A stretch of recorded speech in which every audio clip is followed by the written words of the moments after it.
নারা যাবে জি আর একবার বলেন তো সুবহানাল্লাহ মাশাআল্লাহ।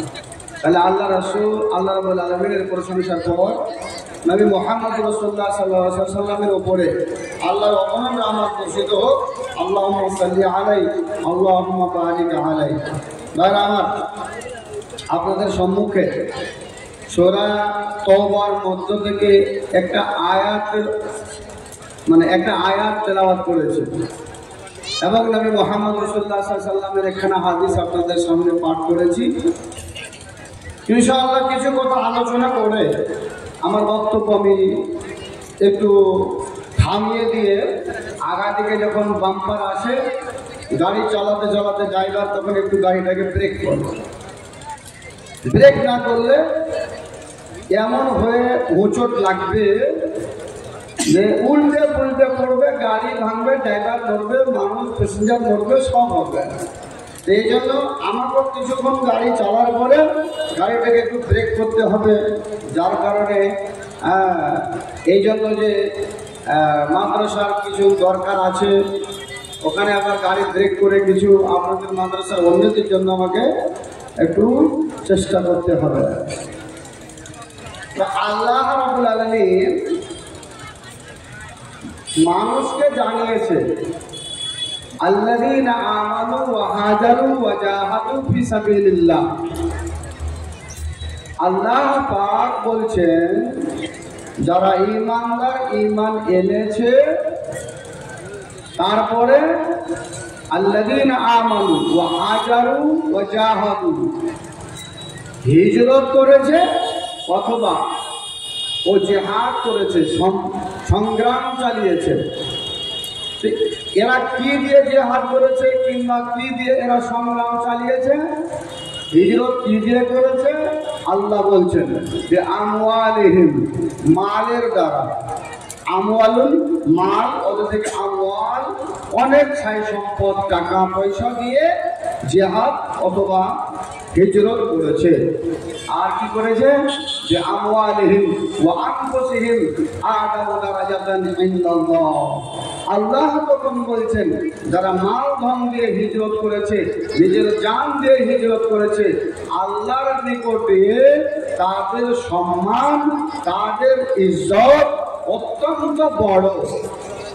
আল্লাহর সম্মান ইজ্জত তার কাছে, আল্লাহর কাছে ওই লোকদের সম্মান ইজ্জত অত্যন্ত বড়। তারপর আল্লাহ বলছেন উলাইকা হুমুল ফায়েজুন, এরা হলো সব চাইতে সফল কাম। আল্লাহ ভাইরা আমার, আয়াতের তর্জমা হলো খুব সংক্ষিপ্ত, আপনাদের আয়াতের তর্জমা জানিয়ে দিলাম। আল্লাহ কি বললেন? যারা ঈমান এনেছে, হিজরত করেছে, জিহাদ করেছে, মাল দিয়ে, জান প্রাণ দিয়ে, আল্লাহ বলছেন এদের ইজ্জত সম্মান আল্লাহর কাছে অত্যন্ত বড়, খুব বড় ইজ্জতি ব্যক্তি এরা, সম্মানী ব্যক্তি এরা। তারপরে কি বলছে? উলাইকা হুমুল ফায়েজুন, এরাই হলো সফল কাম, এরাই হলো কামিয়াব, এরাই হলো কামিয়াব। আল্লাহ রাব্বুল আলামিনের নবী জনাবে মুহাম্মদ রাসূলুল্লাহ সাল্লাল্লাহু আলাইহি সাল্লামকে মক্কা নগর থেকে হিজরত করতে হয়েছিল। আপনারা যেমন ভাবে কোনো জায়গা থেকে আজ হিজরত করে এসেছেন, হিজরত মানে হলো ভাই এক জায়গা থেকে আর এক জায়গা কোনো কারণবশত চলে যাওয়া, ওটাকে হিজরত বলা হয়। তো হিজরত করে আপনারা এসেছেন, আর আল্লাহর নবী জনাবে মুহাম্মদ রাসূলুল্লাহ সাল্লাল্লাহু আলাইহি সাল্লামকে মক্কা নগর থেকে হিজরত করার জন্য মদিনা চলে যেতে হয়েছে। এটা আল্লাহর পক্ষ থেকে হিজরতের আদেশ হয়েছিল। নবী মুহাম্মদ রাসূলুল্লাহ সাল্লাল্লাহু আলাইহি সাল্লাম হিজরত করে মক্কা নগর থেকে মদিনার মাটিতে চলে গিয়েছিলেন। তাই মদিনার মাটিতে যাওয়ার পরেই এই ইসলামটা সারা বিশ্বে ছড়িয়েছে। মদিনাতে যাওয়ার পরেই ইসলাম ধর্মটা পূর্ণ অঙ্গ হয়েছে। ইসলাম ধর্ম একদম পুরাপুরিভাবে এটা মোকাম্মল হয়েছে যখন মদিনা গেছেন তখন। তো ভাই, মদিনা যে আল্লাহ রাসূল গেছিলেন সেটা কিন্তু নিজের ব্যক্তিগত কারণে চলে যাননি, নিজেই চলে যাননি। আল্লাহর পক্ষ থেকে আদেশ হয়েছিল, হে নবী মুহাম্মদ সাল্লাল্লাহু আলাইহি ওয়াসাল্লাম, আপনি আর এই মক্কা নগরে, আপনি আর এই দেশটাতে ইসলামী দাওয়াত পণ করে দেন। এখানে যদি আর তোমার ভাইদের কাছে যদি তুমি ইসলাম পরিচালনা করতে যাও হে নবী, তাহলে আর তোমার বাঁচান নেই, তোমার জান এর আর রাখবে না। এরা তোমার জান মেরে ফেলবে, এরা তোমাকে ধ্বংস করবে, এরা তোমাকে বরবাদ করবে। হে নবী মুহাম্মদুর রাসূলুল্লাহ সাল্লাল্লাহু আলাইহি ওয়াসাল্লাম ইসলামের প্রচলনকে বাদ দিয়ে একটু এই জায়গাটাই ব্রেক করে দিয়ে হে নবী মুহাম্মদ সাল্লাল্লাহু আলাইহি ওয়াসাল্লাম আপনি মক্কা নগর ছেড়ে দিয়ে মদিনার সফর করে নেন, মদিনা বের হয়ে যান। এ যুবক ভাইয়েরা, এ আমার বন্ধুরা, আল্লাহর নবী জনাবে মুহাম্মদুর রাসূলুল্লাহ বলেন সাল্লাল্লাহু আলাইহি ওয়াসাল্লাম হযরতে আবু বকর সিদ্দিক রাদিয়াল্লাহু তাআলা আনহুকে বলেছিলেন, আবু বকর রে, মনে হয় দুই এক দিনের মধ্যে আমাদেরকে মক্কা নগর ছেড়ে দিয়ে আমাদেরকে মদিনায় চলে যেতে হবে। এটা আল্লাহর পক্ষ থেকে মনে হয় আমাকে অর্ডার হবে, আমাকে মদিনা চলে যেতে হবে। আমি যদি মদিনা যাই, আবু বকর তোমাকে আমি সঙ্গে নিয়ে যাব, তোমাকে আমার সঙ্গে যেতে হবে। এ আমার যুবক ভাইরা, আল্লাহর নবী জনাবে মুহাম্মদুর রাসূলুল্লাহ সাল্লাল্লাহু আলাইহি ওয়াসাল্লামকে যেদিন হুকুম হলো, এ আমার নবী মুহাম্মদ, জিবরাইল এসে বললেন, নবী মুহাম্মদ গো, তুমি আর এখান করে থাকিও না, তোমার থাকা আর চলবে না। আজকে রাতে তুমি এখান থেকে বিদায় হয়ে যাও, মক্কা নগর ছেড়ে দিয়ে তুমি মদিনায় চলে যাও। আমার ভাইরা রে, এই আমার বন্ধুরা, আল্লাহর নবী জনাবে মুহাম্মদুর রাসূলুল্লাহ সাল্লাল্লাহু আলাইহি ওয়াসাল্লাম গভীর রাতে হযরতে আলীকে বললেন, আলী আয় আয় আয়, তুমি আমার ঘরে ঢুকো আর আমার বিছানাটাই তুমি শুয়ে যাও, আমার চাদরটা তুমি গায়ে ওড়ে নাও, আমার চাদরটা গায়ে ওড়ে আমার এই চার পায়ের ওপরে আমার বিছানাতে তুমি শুয়ে যাও। হযরতে আলীকে আল্লাহর নবী জনাবে মুহাম্মদুর রাসূলুল্লাহ সাল্লাল্লাহু আলাইহি ওয়াসাল্লাম শুইয়ে দিলেন আর আলীকে বললেন, আমার চাদরটা গায়ে দিয়ে তুমি শুয়ে যাও। কিন্তু বন্ধুরে আমার, এ ভাঙেরা, আল্লাহর নবী জনাবে মুহাম্মদুর রাসূলুল্লাহ সাল্লাল্লাহু আলাইহি ওয়াসাল্লামকে মারার জন্য যারা ষড়যন্ত্র চালিয়েছিল, আজকে সবাই মিলে মুহাম্মদুর রাসূলুল্লাহ সাল্লাল্লাহু আলাইহি ওয়াসাল্লামের আজকে বাড়িটাকে ঘেরাও করে দেব, আর ঘেরাও করে নিয়ে মুহাম্মদকে বাড়ি থেকে বের হতে দেব না। আজকে তার মাথাটাকে কেটে দেব, আজকে তাকে মেরে ফেলবো না। মেরে ফেললে আমাদের এই ধর্মটা আর থাকবে না, লাস্টিং আর করবে না। মুহাম্মদুর রাসূলুল্লাহ সাল্লাল্লাহু আলাইহি ওয়াসাল্লামের বাড়ি ঘেরাও করেছিল, বাড়ি ঘেরাও করবে এই ষড়যন্ত্রটা চালিয়েছিল। হযরতে আলী এটা বুঝতে পেরেছিলেন, আজকে যদি এই ঘরের ভিতরে আমি শুয়ে থাকি তাহলে তারা মনে ভাববে যে এটাই হলো মুহাম্মদ, এটাই হলো মুহাম্মদ, মুহাম্মদ বলে আমাকে কেটে টুকরো টুকরো করবে। কিন্তু আল্লাহু আকবার, হযরতে আলীকে মুহাম্মদুর রাসূলুল্লাহ সাল্লাল্লাহু আলাইহি ওয়াসাল্লাম বলেছিলেন, আলী রে, তুমি আজকে আমার বিছানায় শুয়ে থাকো, ইনশাআল্লাহ তোমার সাথে আমার একদিন না একদিন সাক্ষাৎ হবে। এ বন্ধু, যখন আল্লাহ রাব্বুল আলামিনের নবী বলে দিয়েছিলেন এই কথা, আলীকে বিশ্বাস হয়ে গিয়েছিল, আমি যদি মুহাম্মদের ঘরে শুয়ে থাকি তবে আমাকে আর মারতে পারবে না, আমার জীবন যাবে না, আমি মরব না। যেহেতু আল্লাহ রাসূল আমাকে বলে দিয়েছেন, আলী রে তুমি ঘুমিয়ে থাকিও, একদিন না একদিন তোমার সাথে আমার সাক্ষাৎ হবে। তাহলে বিশ্বাস হয়ে গিয়েছিল আমি আজকে মরব না, দুশমনরা আমাকে মেরে ফেলতে পারবে না। তো হযরত আলী বিছানায় ঘুমিয়ে গেলেন, চাদরটা আল্লাহ রাসূলের গায়ে ওড়ে নিলেন, কি গায়ে দিয়ে শুয়ে পড়লেন। শুয়ে পড়েছে মুহাম্মদ রাসূলুল্লাহ সাল্লাল্লাহু আলাইহি ওয়াসাল্লাম। এবার চতুর্দিকে মানুষ, চতুর্দিকে দুশমন, আগা দিকে দুশমন, পিছা দিকে দুশমন, সামনে দুশমন, ডান দিকে দুশমন, বাম দিকে দুশমন, আর সবাই মারার জন্য তৈয়ার। আল্লাহু আকবার। জি হযরত মুহাম্মদ রাসূলুল্লাহ সাল্লাল্লাহু আলাইহি ওয়াসাল্লাম পারাইবেন কি করে, কেমন করে লোকদের সামনে দিয়ে যাবে? গেলেই তো বাস ধরা পড়বে, কোন দিক দিয়ে বের হবে? কোন দিকেই লোক কম নাই, সব দিকে লোক বেশি, আর সব দিকে লোক ঘেরাও করে আছে, আর সবাই মারার জন্য প্রস্তুত হয়ে আছে। ভাইরা, আল্লাহ রাব্বুল আলামিন কোরআন বলছে, ওয়াজআলনা মিন বাইনি আইদিহিম সাদ্দান ওয়া মিন খালফিহিম সাদ্দান ফাআগশাইনাহুম ফাহুম লা ইউবসিরুন। এরে জবান, বিশ্বাস মনে হয় হবে না, ইয়াকিন মনে হয় হবে না, কিন্তু আল্লাহর কথা বিশ্বাস না করলে মুসলমান থাকা যাবে না। আল্লাহ তাবারক ওয়া তাআলা বলছেন, ওয়াজআলনা মিন বাইনি আইদিহিম ওয়াজআলনা মিন বাইনি আইদিহিম। এ ভাইরা আমার, ডান দিকে বাম দিকে আগা দিকে পিছন দিকে আল্লাহর রাসূল অল্প একটু মাটি নিয়ে ধুলা নিয়ে আল্লাহ রাসূল ছিটিয়ে দিলেন, মাত্র হাত থেকে খালি ছেড়ে দিয়েছিলেন। ফাআগশাইনাহুম ফাহুম লা ইউবসিরুন। আর এই ধুলোগুলো তাদের চোখের ভিতরে গিয়ে গিয়ে ঢুকছিল, তাদের চোখের ভিতরে গিয়ে গিয়ে পড়ছিল, আর তারা চোখগুলোকে যখন ধুলা পড়ে তখন তারা মলতে আরম্ভ করে। চোখগুলো সবাই মিলে করে কি, চোখগুলো মলে, আর চোখগুলো মলতে মলতে এরকম হয়ে গেল। কত লোকের মধ্য থেকে আল্লাহর নবী করলেন কি, আস্তে আস্তে আস্তে বাড়ি থেকে বের হয়ে চলে গেলেন।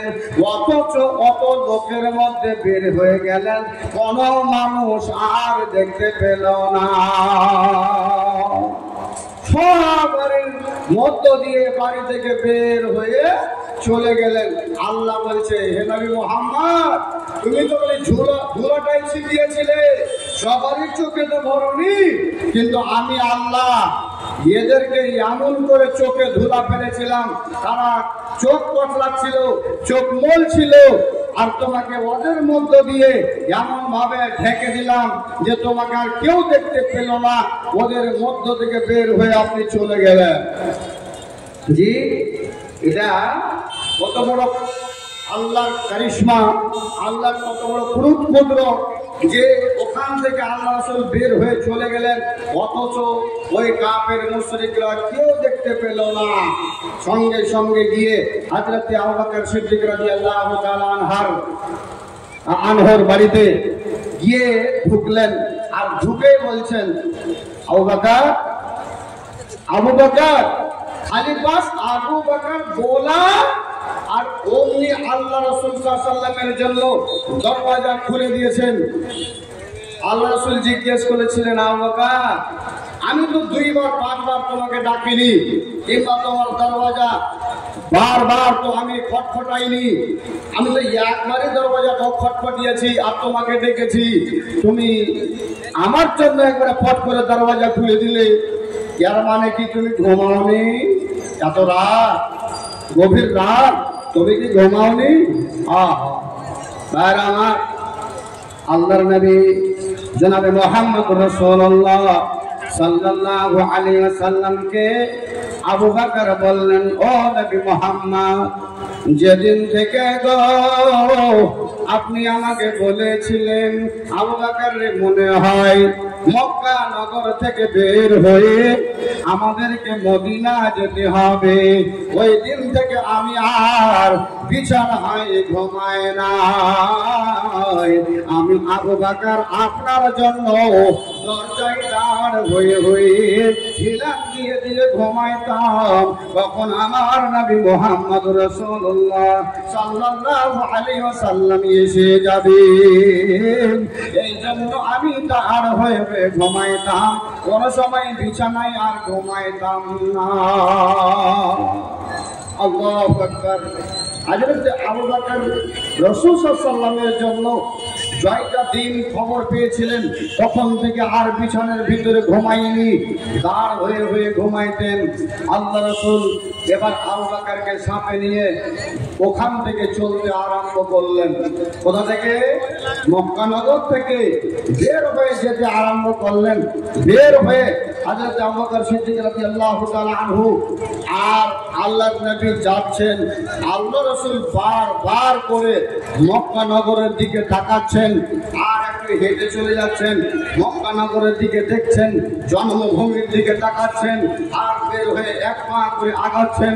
হে যুবকের দল, নিজের বাড়ি ঘর ছেড়ে দিয়ে যদি কাউকে বলে তুমি এখনই এখান থেকে চলে যাও, আর ওখানে যদি তার বিবি থাকে, ওখানে যদি তার হয়তো মাল ধন থাকে, ওখানে যদি তার আব্বা থাকে, ওখানে যদি তার ঘর বাড়ি থাকে, আর যদি তাকে হিজরত করে চলে যেতে বলা হয় তুমি দেশ থেকে পালিয়ে যাও, তুমি দেশ থেকে চলে যাও, বাড়ি ঘর ছেড়ে চলে যাও, তাহলে তার প্রাণটা, তার মনটা কেমন করে?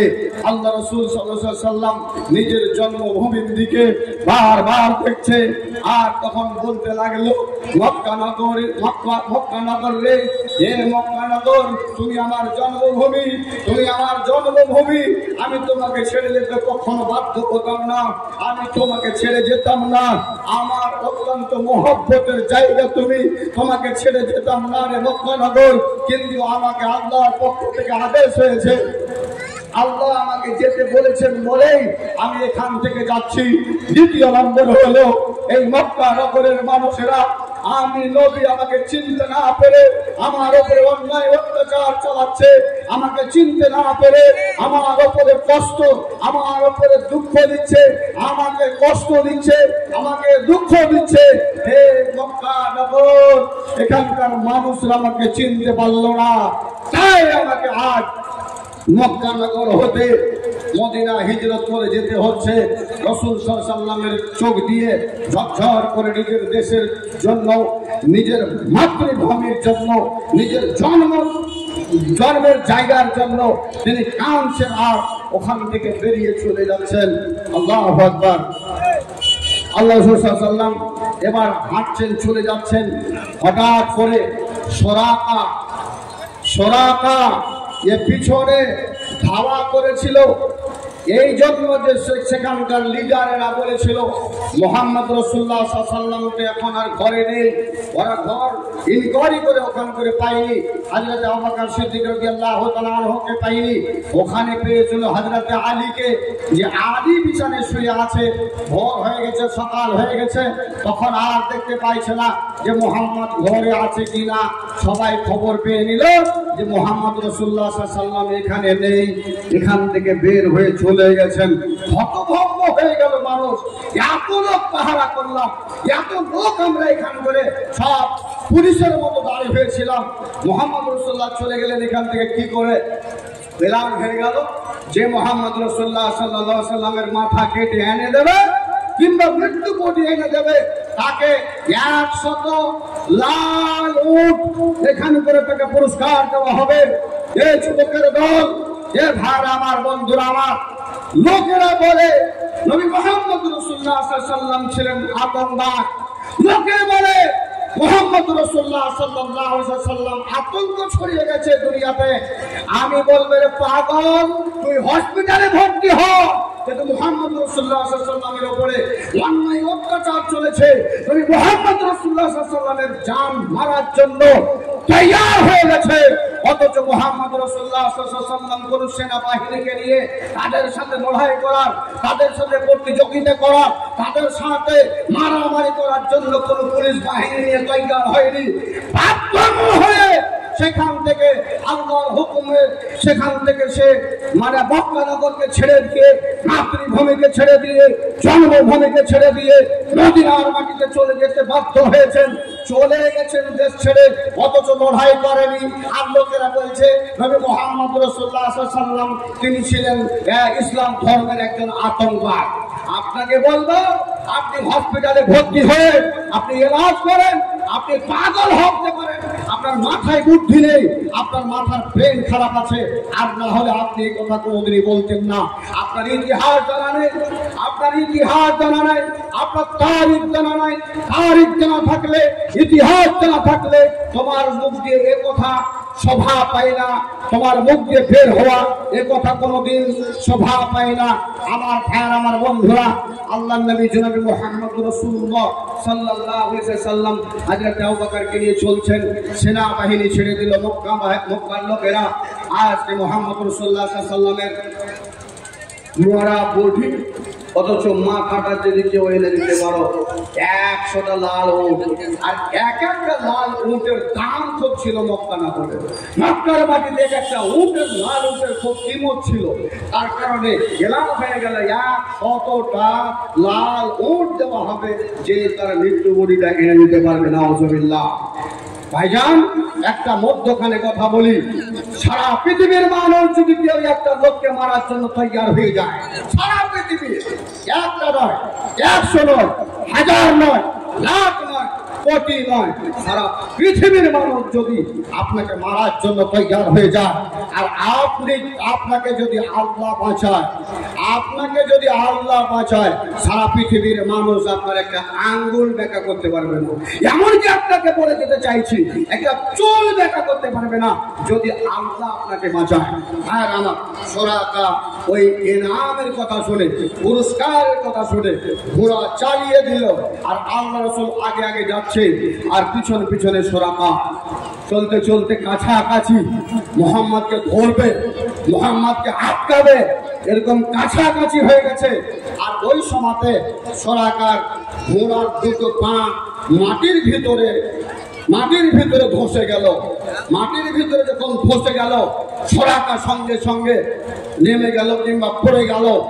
তারপরে তখন তার ঘোড়াটাকে মারামারি করছে, ঘোড়াটাকে আরো উঠাউঠি করছে। ওর শালা পাগল ঘোড়া, তুই কেন এরকম করছিস? আজকে তো বিরাট একটা পুরস্কারের আমার কাজ আছে, বিরাট একটা ইনামের তো আমার কাজ আছে। আমি তো কোন রকম করে মুহাম্মদকে ধরতে পারলে 100টা লাল উট পাচ্ছি, আর এই কাজটা হবে আমার দ্বারা। আমি তার জিম্মেদার হয়েছি, আমি সেটা জিম্মা নিয়েছি। চল উঠ। আবার ঘোড়া উঠে না। মুহাম্মদ রাসূলুল্লাহ সাল্লাল্লাহু আলাইহি ওয়াসাল্লামকে বলছেন, হে মোহাম্মদ বিন আব্দুল্লাহ, আমি একটু বিশ্বাস তো আপনাকে করছি, আপনি একজন আল্লাহ রাসূল, আপনি আমাকে ক্ষমা করে দিন, আপনি আমাকে মাফ করে দিন, আমার ঘোড়াটা যেন উঠে যায়, আমি আর আপনার দিকে যাচ্ছি না। সুরাকা যখন এই ওয়াদা করা, এই কথা যখন বলা, মুহাম্মদ রাসূলুল্লাহ সাল্লাল্লাহু আলাইহি ওয়াসাল্লাম বললেন, যাও, তোমাকে ছেড়ে দিলাম, যাও, তোমাকে আমি ক্ষমা করে দিলাম। হায় হায়, যে লোকটা মারতে যাচ্ছে, যে লোকটা কাতাল করতে যাচ্ছে, যে লোকটা একবারে তার জানটাকে মেরে দিয়ে মাথাটাকে 2 খণ্ড করে দিলে বডি থেকে, এরকম লোকটাকে আল্লাহ রাসূল সাল্লাল্লাহু আলাইহি ওয়াসাল্লাম ক্ষমার নজরে দেখছেন। ও আল্লাহ রাসূল সাল্লাল্লাহু আলাইহি ওয়াসাল্লাম তাকে ক্ষমার নজরে দেখে থেকে মাফ করে দিচ্ছেন। আর এই লোকটাকে লোক বলছে যদি আতঙ্কবাদ, তাহলে কেমন করে বরদাস্ত হয়? এই লোকটাকে যদি বলে পাগল, তাহলে কেমন করে বরদাস্ত হয়? রাসূল সাল্লাল্লাহু আলাইহি ওয়াসাল্লাম বললেন, যা, তোকে ক্ষমা করে দিলাম, যা, তোকে মাফ করে দিলাম, যাও, আর আসবি না, আমার পেছনে আর খাওয়া করিস না। যুবকের দল রে, যখন ঘোড়া আবার উঠে গিয়েছে, রাসূল চলছেন, পেছন থেকে সুরাকা আবার ঘোড়াটাকে তাড়িয়ে নিয়ে গিয়ে রাসূলের পিছনে পৌঁছে গিয়েছে। যখন পৌঁছে যাবা, তখন আল্লাহ রাসূলের সাহাবা হযরত আবু বকর বলছেন, নবী গো, আপনি তো পিছনে ঘুরে দেখেন না, আমি বারবার দেখছি সুরাকা হুই করে ঘোড়া চাপিয়ে চলে আসছে, এই দেখেন পিছনে চলে এলো, এখন মনে হয় ধরে দেবে, এখন মনে হয় আমাদের বাঁচাবে না। কিন্তু আল্লাহ রাসূল বলেছিলেন ওয়াইদ ক্বালা লিসাহিবিহি লা তাহজান ইন্নাল্লাহা মা'ানা, আবু বকর রে ভয় পেও না, আবু বকর রে ডর করিও না, আমি নিজের মনেই মক্কা ছেড়ে যাই না, আমি আল্লাহর আদেশে মক্কা ছেড়ে যাচ্ছি। এতটা তুমি দিলের ভিতরে বিশ্বাস রাখো রে আবু বকর, এই মুহূর্তে আল্লাহ আমাকে মারবে না, আল্লাহ আমাকে ধ্বংস করবে না, আল্লাহ আমার কাছ থেকে আরো কাজ নেবে, আল্লাহ আমার কাছ থেকে আরো ইসলামের কাজ নেবে, আল্লাহ ধর্মের কাজ নেবে। তাই বলে আমাকে এখান থেকে অর্ডার হয়েছে, এই আবু বকর লা তাহজান, ভয় পেও না, ডর করিও না। আল্লাহু আকবার। হযরত আবু বকর সিদ্দিক রাদিয়াল্লাহু তাআলা আনহু যখনই বললেন দেখো চলে এসেছে, আর ঠিক দেখছে একবারে একদম বগলে হয়ে গেছে, কাছাকাছি হয়ে গেছে, আবার সোরাকার ওই ঘোড়াটার পা দুটো যেন গেড়ে গেছে, আবার পুঁতে গেছে, আবার মোহাম্মদকে বলেছে মোহাম্মদ গো দ্বিতীয়বার আবার ক্ষমা করে দেন, মাফ করে দেন গো মোহাম্মদ, আর যাব না আপনার পিছনে, আর ঘোড়া তাড়াবো না, একটু দয়া করে ক্ষমা করে দেন, মাফ করে দেন। আল্লাহ রাসূল আবার বললেন যাও তোমাকে দ্বিতীয়বারের মতো ক্ষমা করে দিলাম, মাফ করে দিলাম।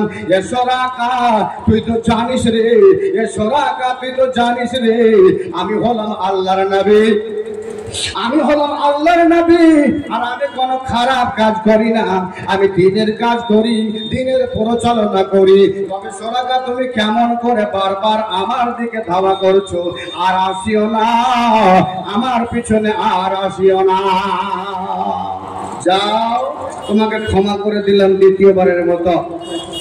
সোরাকা ঘোড়াটা উঠিয়ে আবার একটু ওখান করে থেকে যায়, মুহাম্মদ রাসূলুল্লাহ সাল্লাল্লাহু আলাইহি ওয়াসাল্লাম একটু বেড়েছেন, একটু পড়ায় মুহাম্মদ রাসূলুল্লাহ সাল্লাল্লাহু আলাইহি ওয়াসাল্লাম বাস একটু আগে বাড়তে সোরাকা আবার ঘোড়া তাড়িয়ে গিয়ে ফের পিছনে একদম হাজির হয়ে গেল।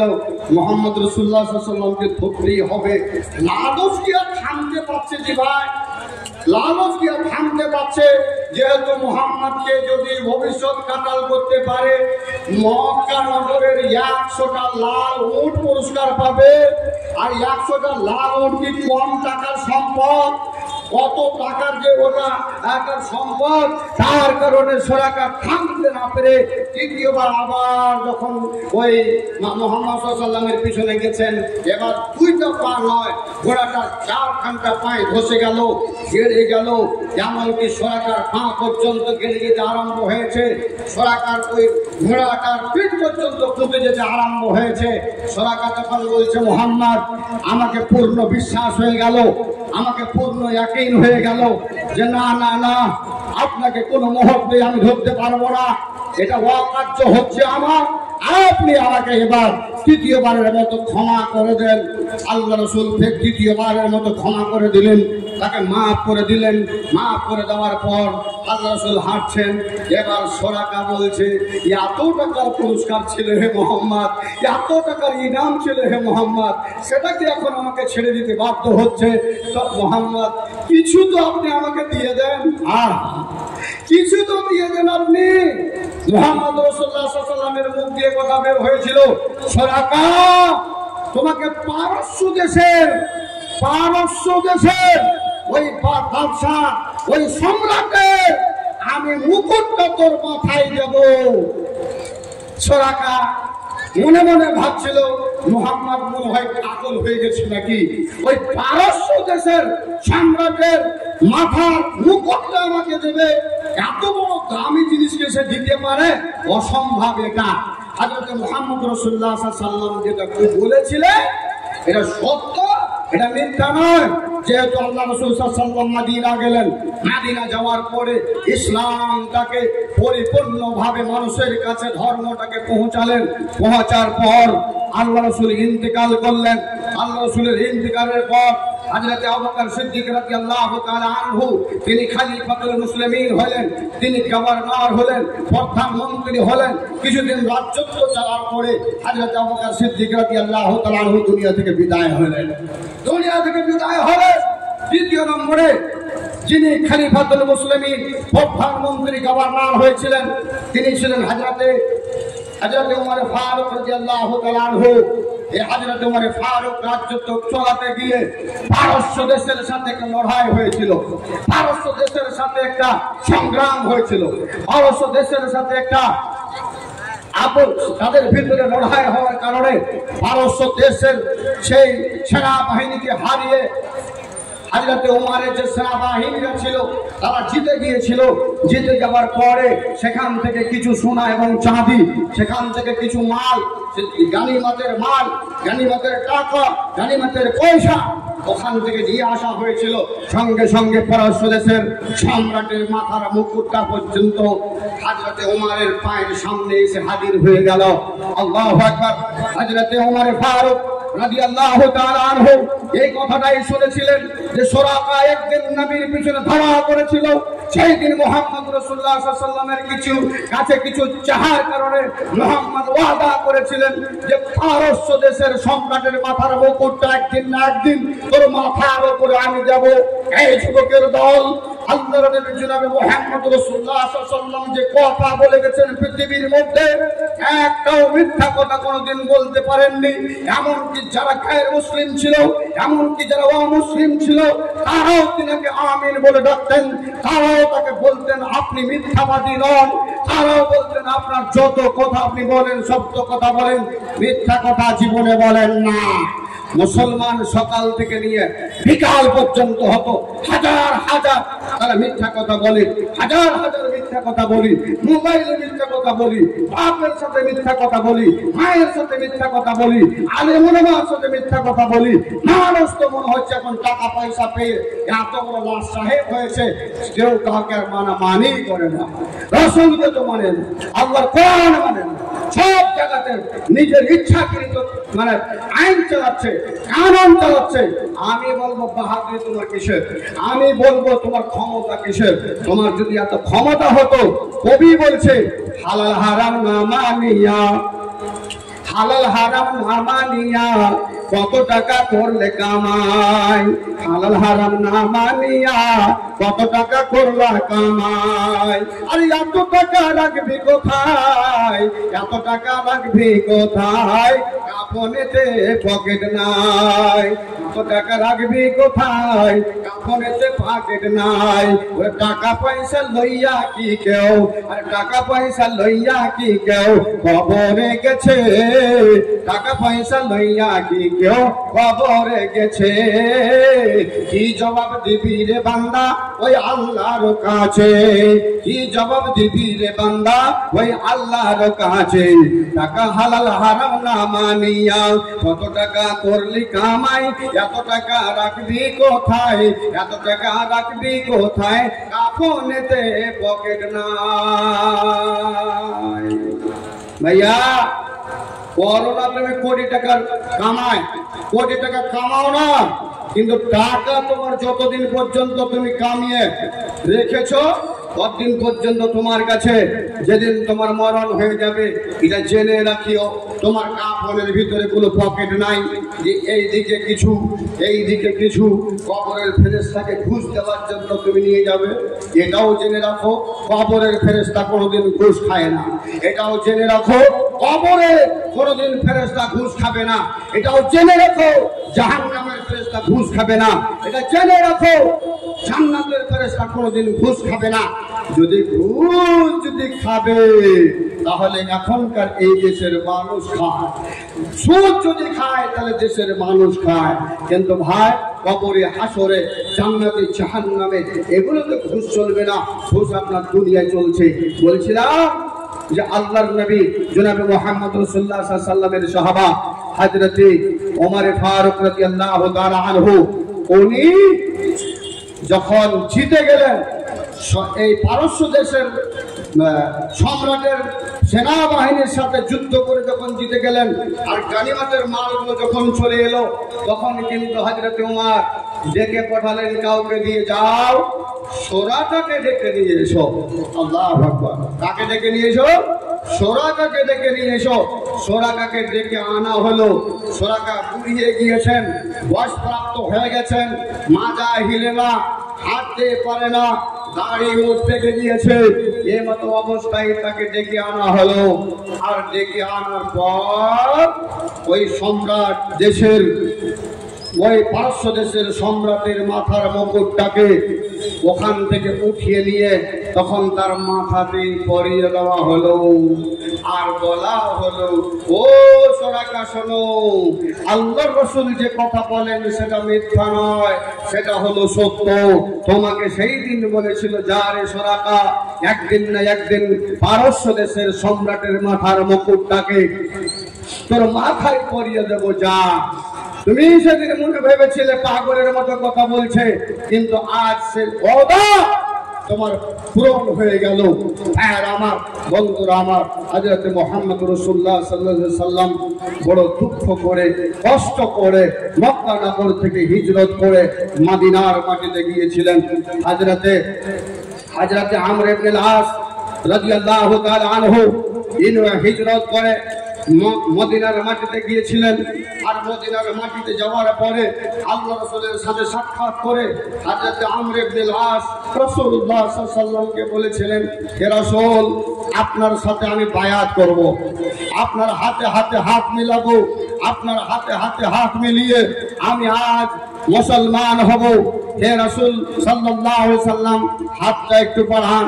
হাতটা বাড়িয়েছেন আল্লাহ রাসূল, আর অমনি হযরত আমর ইবনে আস রাদিয়াল্লাহু তাআলা আনহু হাতটাকে টেনে নিলেন। হাতটাকে টেনে নিলেন। যখনই হাতটাকে টেনে নেওয়া, হযরত মুহাম্মদ রাসূলুল্লাহ সাল্লাল্লাহু আলাইহি সাল্লাম বললেন, ইয়া আমর ইবনে আস, তুমি এরকম কেন করছো ভাই? তুমি কেন এরকম করছো? হাতটাকে বাড়িয়ে তুমি হাতটাকে টানলে কেন? কিছু বল না। আল্লাহ রাসূল সাল্লাল্লাহু আলাইহি ওয়াসাল্লামকে বলছেন, আবার একটু হাতটা বাড়ান। হযরত আমর ইবনে আস আবার দ্বিতীয়বার হাতটাকে বাড়িয়েছেন। যখনই হাতটাকে বাড়া, আমর ইবনে আস রাদিয়াল্লাহু তাআলা আনহু উনি আবার হাতটাকে টেনে নিলেন। হাতটাকে যখন টেনে নেওয়া, সঙ্গে সঙ্গে আল্লাহ রাসূল সাল্লাল্লাহু আলাইহি সাল্লাম বললেন, আমর ইবনে আস রে, তুমি আমাকে এইভাবে ধোঁকা কেন দিচ্ছ বন্ধু? এইভাবে কেন তুমি আমাকে বারবার ধোঁকা দিয়ে হাতটা টেনে নিচ্ছ? কারণটা কি তুমি বলো? হযরতে আমর ইবনে আস রাদিয়াল্লাহু তাআলা আনহু দ্বিতীয়বার আবার বললেন, রাসূল গো, এবার আপনি হাতটাকে বাড়ান, এবার আপনার সাথে আমি হাতে হাত মিলিয়ে বায়াত করব। হাতটা বাড়ান। দ্বিতীয়বার হাতটা বাড়িয়েছেন। যখনই হাতটা বাড়া, আর অমনি আবার হাতটাকে টেনে নিলেন। হাতটাকে যখন টেনে নেওয়া, আল্লাহ রাসূল সাল্লাল্লাহু আলাইহি সাল্লাম মনে মনে ভাবলেন, আমার সাথে কি আমর ইবনে আস মজাক করছে রে? তিনবার আমি হাতটাকে বায়াত করার জন্য বাড়ালাম, অথচ আমার সাথে আমর ইবনে আস রাদিয়াল্লাহু তাআলা আনহু উনি বায়াত না করে হাতটাকে বারবার করে টেনে নিচ্ছে। আল্লাহু আকবার। ওমা হযরত আমর ইবনে আসকে জিজ্ঞেস করলেন, এ আমর ইবনে আস, তোমার মনের মন্তব্য কি বলবে না? আল্লাহ রাসূল সাল্লাল্লাহু আলাইহি ওয়াসাল্লামকে বললেন, হে মুহাম্মদ রাসূলুল্লাহ সাল্লাল্লাহু আলাইহি ওয়াসাল্লাম, আপনাকে আমি একটা কথা জিজ্ঞেস করতে চাইছি। আমি তো নিজের মাল ধন ছেড়ে দিয়েছি, আমি আব্বা মাকে ছেড়ে দিয়েছি, আমি সব কিছু ছেড়ে দিয়ে আপনার কাছে চলে এসেছি। তাহলে একটা কথা জিজ্ঞেস করি, এ যুবকের দলেরা, মায়ের কথা জিজ্ঞেস করলো না, আব্বার কথা জিজ্ঞেস করলো না, স্ত্রীর কথা বললো না, বেটা বেটের কথা বললো না, জমিন জায়গার কথা বললো না, কোন কথা না বলে সরাসরি বলছেন, আল্লাহর নবী গো, আমি যে এসব ছেড়ে দিয়ে ইসলাম ধর্মতে চলে আসবো, ইসলাম ধর্মতে চলে এসেছি, আমার গুনাহগুলো, আমার পাপগুলো, এগুলো মোচন হবে কিনা, এগুলো আমার শেষ হবে কিনা? হযরত আমর ইবনে আস রাদিয়াল্লাহু তাআলা আনহু তিনি বললেন, ইন্নাল ইসলামা ইয়াহদিমু মা কানা ক্বাবলাহু। আমর ইবনে আস রে, তোমাকে কি এই জিনিসটা জানা নেই? তুমি কি জানো না রে আমার বন্ধু? জানো না কি তুমি আমার ভাই? যখন কোন মুসলমান, যখন কোন গায়র মুসলিম যখনই কোন হিন্দু ভাই নিজের ধর্মটাকে ছেড়ে দিয়ে ইসলাম ধর্মকে কবুল করে, যখন ইসলাম ধর্মটাকে কবুল করে মুসলমান হয়ে যায়, ইন্নাল ইসলাম ইয়াহদিমু মা কানা ক্বাবলাহু, ওয়ার পিছনের যত গুনাহ থাকে, পাপ থাকে, সম্পূর্ণ আল্লাহ ক্ষমা করে দেয়, আল্লাহ মাফ করে দেয়। তার একটাও গুনাহ থাকে না, একটাও তার পাপ থাকে না।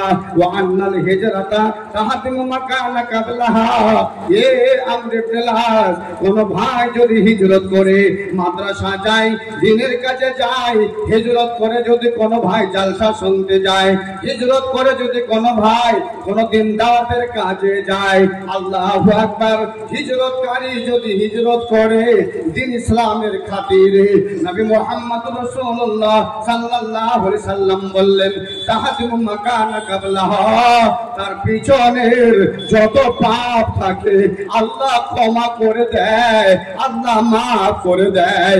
এই যুবকের দল আর আল্লাহ রাসূল বললেন ওয়া আন্নাল হাজ্জা ইয়াহদিমু মা কানা ক্বাবলাহু, কোন হাজী সাহেবরা নিজের পবিত্র টাকা নিয়া, নিজের ধন দৌলত নিয়া যখন সে মক্কা নগরে চলে যায়, আর মক্কা নগরে গিয়ে রে ওই মক্কা নগরে বাইতুল্লাহর খাম্বা ধরে, বাইতুল্লাহর খুঁটি ধরে, বাইতুল্লাহর কোন জায়গায় দাঁড় হয়ে যখন আল্লাহকে বলে মহান আল্লাহ রে, আমি ওই পাপের জায়গা থেকে, আমি ওই গুনার জায়গা থেকে আল্লাহ তোমার ডাকে, আমি তোমার বান্দা, তোমার পাপী বান্দা, তোমার গুনাহগার বান্দা, আমি তোমার কাছে এসেছি রে মাওলা, একটু তুমি আমার গুনাহকে ক্ষমা করে দাও, তুমি দয়া করো হে মাওলা, তুমি আমার পাপকে তুমি মোচন করে দাও।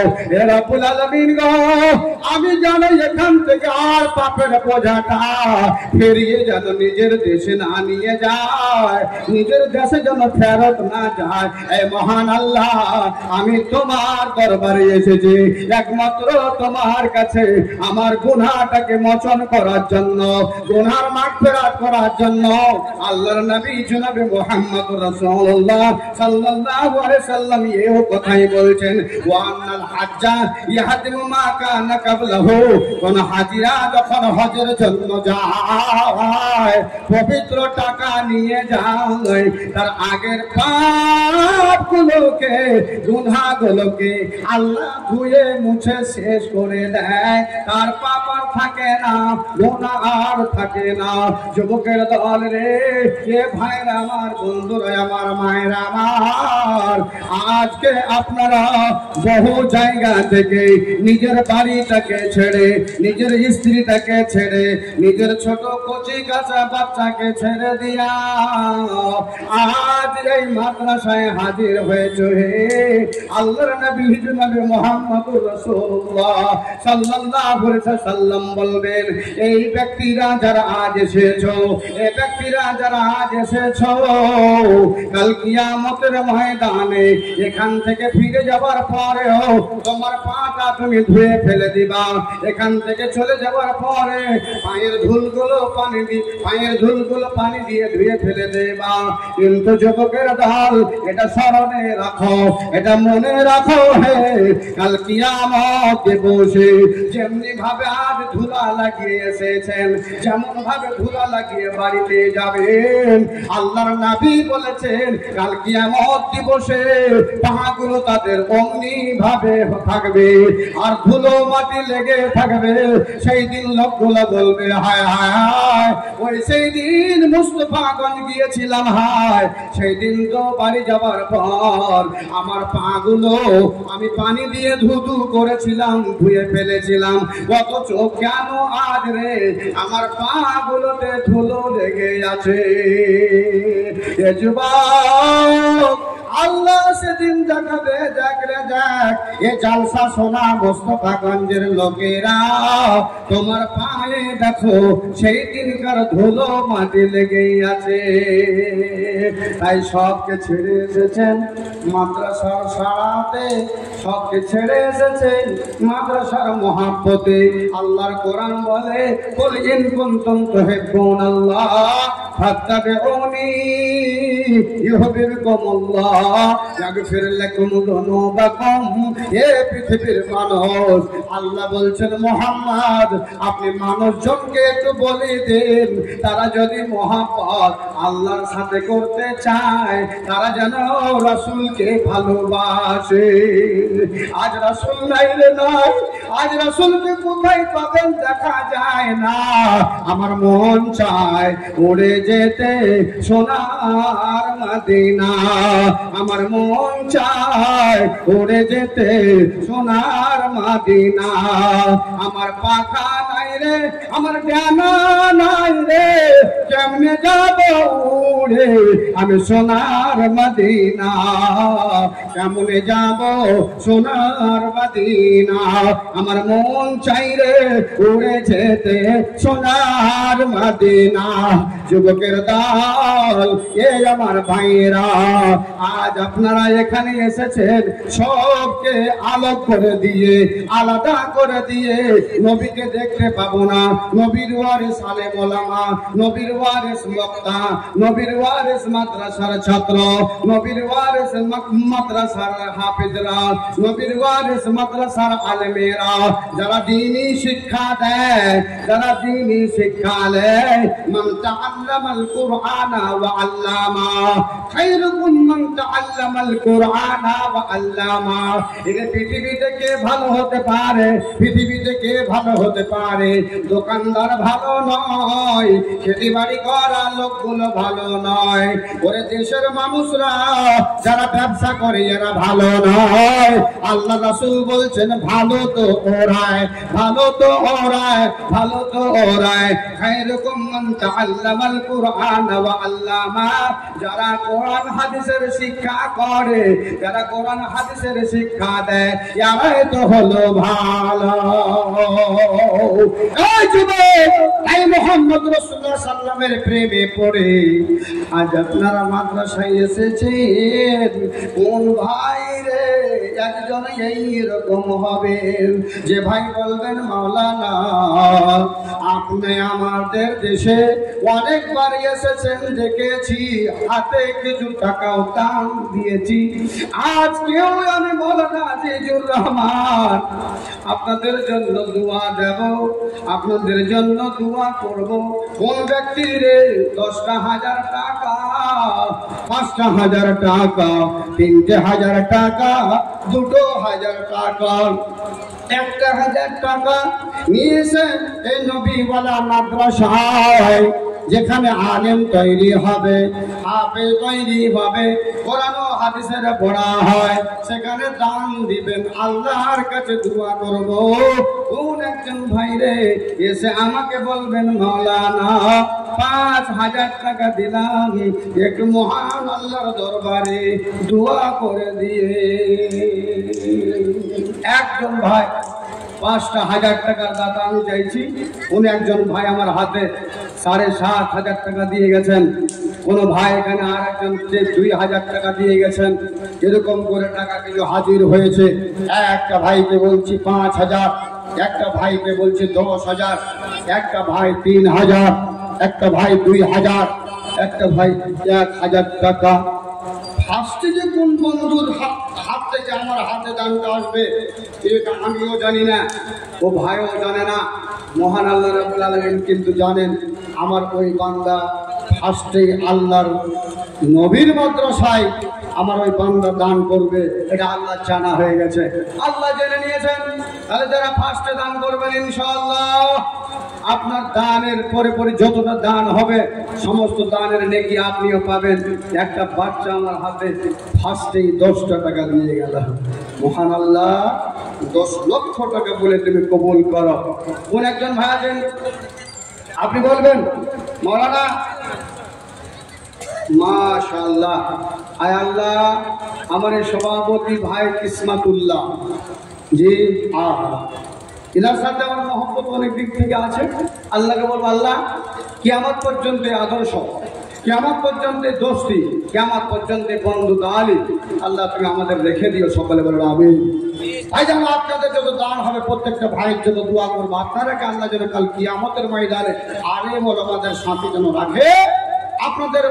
আপনাদেরকে যেন ওই কারুন, ফিরআউন, নমরুদ এদের সঙ্গে যেন না করে, এটা আপনাদের জন্য দোয়া করবো। আমার ভাই আমার হাতে 1000 টাকা নগদে দান করেই ফেললেন। আল্লাহ এনার দানকে কবুল করেন। আয় আল্লাহ যেই নিয়ে দিয়েছে উদ্দেশ্য পূরণ করেন। আল্লাহ কত আছে দোস্ত? 1000 টাকা, মাশাআল্লাহ। আমার এ ভাই 200 টাকার নোট 5খানা তিনি আমার হাতে দিয়ে 2 নম্বরে 1000 টাকা দান দিয়ে গেলেন। 3 নম্বরে একটা ভাই একে পার করে দিয়ে 2000 টাকার একজন দাতা আমার হাতে। আমি চাইছি কোন বন্ধু, কোন আল্লাহওয়ালা, কোন ব্যবসায়িকওয়ালা আমার হাতে 2000 টাকা একটু দান দেবেন ভাইজান। আল্লাহর বান্দাদের জন্য আমি দোয়া করবো। 2000 টাকা কে ভাই আছেন? 1000 টাকা দেন, 500 টাকা দেন, আমি মানা করছি না, কিন্তু 2000 টাকার মধ্যে আর একজন এসে আমার হাতে দেন। আল্লাহ আপনাদের সেই টাকাকে আল্লাহ কবুল করবে, আর আল্লাহ আপনার বালা মুসিবত আল্লাহ দূর করবে। আমার একজন বাপজি কোথা থেকে দূর থেকে এসছেন, বয়স্ক মানুষ, 200 খানা টাকা আমার হাতে দান করলেন। আমার আর একজন ভাই, ওগো আল্লাহ দয়াময় পাক রব্বানা, আমার ভাই যারা দান করলেন তাদের বিপদ দেখেল না। তাকে যদি ভাইরা আমার কোন বিপদেতে বাঁচাইয়া রাখিও খোদা দান বদলেতে। এদের জন্য খোদায় আমি করি মোনাজাত, ভাইরাকে দিও খোদা তুমি গোনাজাত। আর একজন ভাই আমার বাম দিকে হতে 500 টাকা দান দিল নবীর মাদ্রাসাতে। এহ দান খোদা তুমি করো হে কবুল, মিটাইয়াদের খোদা জীবনের ভোলা। থাকে যদি তোর বান্দা বান্দি কোন বিপদেতে, ও দাঁড়িয়া নিও খোদা দান বদলেতে। আমিন আল্লাহুম্মা আমিন। আসুন আল্লাহর কাছে দোয়ার জন্য ভাই আমি দরখাস্ত করব, আল্লাহ কবুল করবে ইনশাআল্লাহ।